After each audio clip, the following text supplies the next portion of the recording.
like Chuck E. Cheese or something, boy. Hey, thanks for joining. So if you're checking this out, I'm assuming you're researching crossing the Yaquina Bay Bar out in Newport, or just bar crossings in general. This one's relatively notorious. I wouldn't put up there with the Graveyard of the Pacific, which I also have videos on, but this area definitely claims lives every year.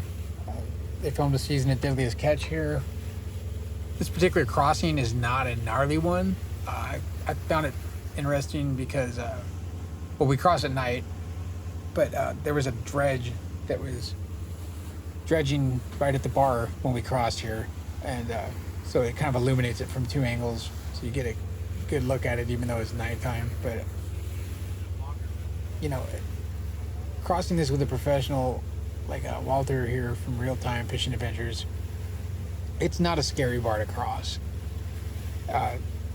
One thing that's really deceptive though is when you get a negative tide, like that ebb tide can stack the frequency of the waves in a way that's really overwhelming. I remember one time coming out of there, the ocean was forecast to be extremely calm seas. I think there was like 2-foot waves, and it was literally like a lake once we got out there, but it was a -2 tide, and that ebb tide stacked up so intensely just for that short time in the bar crossing. I mean, it was like every second or two we had like a 3-foot wave, and if you weren't prepared for that mentally, I mean, that's the kind of situation where someone gets freaked out and tries to turn around and back out halfway through the crossing and gets swamped sideways. You can see these swells right here kind of building.